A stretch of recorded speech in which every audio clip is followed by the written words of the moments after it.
ताजमहल के बंद कमरों का रहस्य। दोस्तों, होगी इस दुनिया में एक से बढ़कर एक इमारतें, लेकिन ताज जैसी कोई नहीं, क्योंकि इसके बुनियाद में बादशाह ने अपना दिल रखा है। दोस्तों, ताजमहल कला का वो खूबसूरत उदाहरण है जिसे 17वीं शताब्दी के मुगल सम्राट शाहजहां ने अपनी सबसे चहेती बेगम मुमताज महल के याद में बनवाया था। वे इमारत इतनी खूबसूरत है, उतनी ही रहस्य से भरी हुई है, और कोई न कोई विवाद इस इमारत से इर्द गिर्द घूमता रहता है।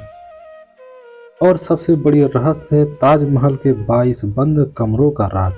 आखिर क्यों बंद है कमरे? क्या इनमें हिंदू देवी देवताओं की मूर्तियां छिपी हुई है? क्या सच में ताजमहल मंदिर को तोड़कर बना है? और सबसे बड़ी बात दोस्तों, क्या आपको पता है बिना सीमेंट के ताजमहल कैसे बनाया गया? जबकि आज तो बड़ी बड़ी बिल्डिंग्स और पुल सीमेंट से ही बनते हैं और 100 साल तक खड़े भी रहते हैं। ताजमहल को बिना सीमेंट के बनाया गया है, तो फिर कैसे वो करीब 350 सालों से इतनी मजबूती से खड़ा है? चाहे कितना बड़ा भूकंप क्यों न आ जाए, चाहे कोई नेचुरल डिजास्टर हो जाए, वहीं का वहीं खड़ा है। आखिर कैसे, क्या आपको पता है उस समय ताजमहल कितने रुपए में बनाया गया होगा? क्यों ताजमहल में कोई लाइट नहीं लगाई गई? दोस्तों, आज का वीडियो पूरा देखना, क्योंकि इस वीडियो में ताजमहल के 22 ऐसे रहस्यों के बारे में जानोगे शायद ये पहले आपने कभी सुना होगा।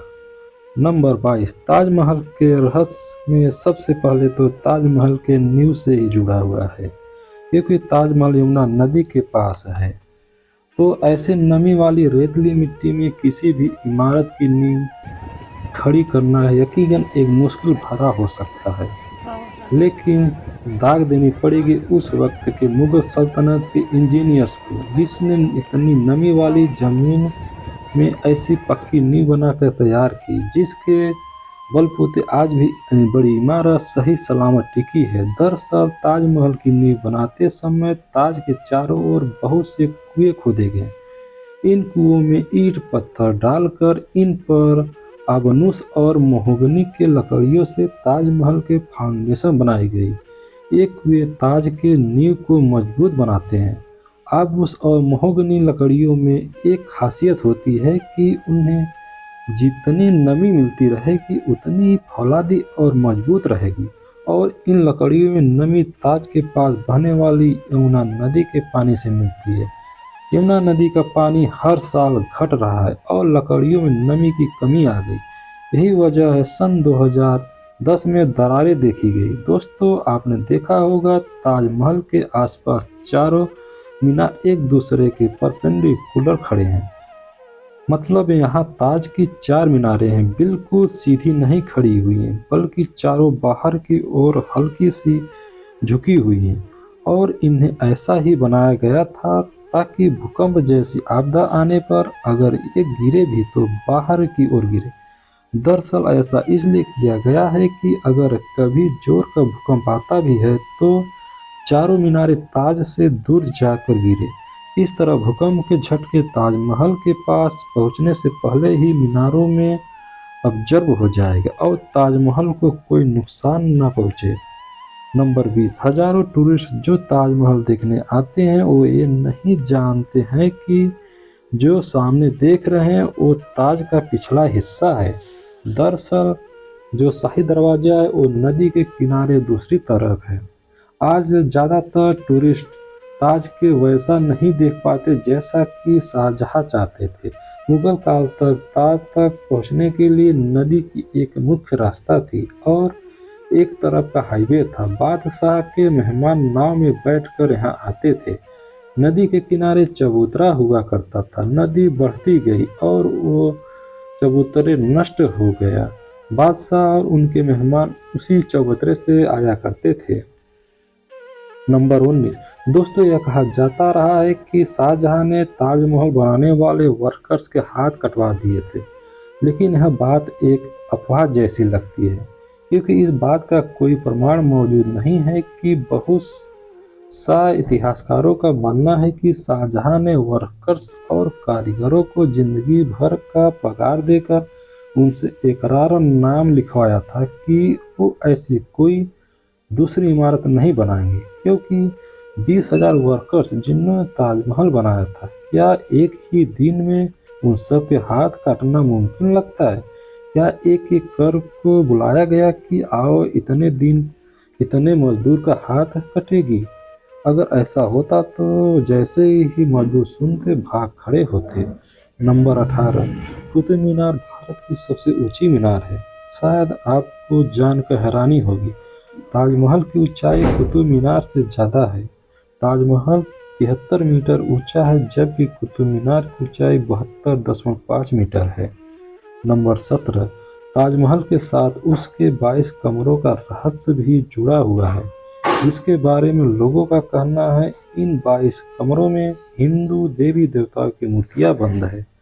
नंबर 16, दोस्तों बिना सीमेंट के इतना बड़ा मोनूमेंट खड़ा कैसे हो गया, जबकि सीमेंट का आविष्कार 1824 में जोसेफ अस्पीद नाम के एक इंटेलिजेंट ने किया था, जो कि इंग्लैंड में रहते थे, और उन्होंने ही दुनिया का पहला सीमेंट कंपनी बनाया था, जिसका नाम था वुडलैंड सीमेंट।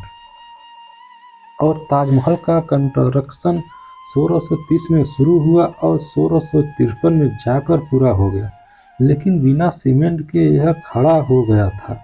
नंबर 15, ताजमहल का निर्माण 1630 में शुरू हुआ और 1653 में लगभग 22 वर्ष तक 20,000 मजदूरों के कड़ी मेहनत से इस खूबसूरत नायाब इमारत को तराश कर बनाया गया था। ताजमहल के निर्माण के लिए हर चीज को हीरे की तरह परख कर चुना गया था। ताजमहल की दीवारों पर जो नक्काशी है, इटली के कारीगरों से सीखी गई थी। उज्बेकिस्तान के बुखारा से संगमरमर को तराशने का वाले कारीगर बुलाए गए थे। ईरान से संगमरमर के कैलीग्राफी करने वाले कारीगर आए थे, और पत्थरों को तराशने वाले बल्टिस्तान से कारीगर को बुलाया गया था। नंबर 14, 1857 की क्रांति के दौरान अंग्रेजों ने ताजमहल को काफी नुकसान पहुंचाया। उन्होंने लैपस लेजली जैसी कई बेशकीमती रत्नों को ताजमहल की दीवारों से खोदकर निकाल लिया था।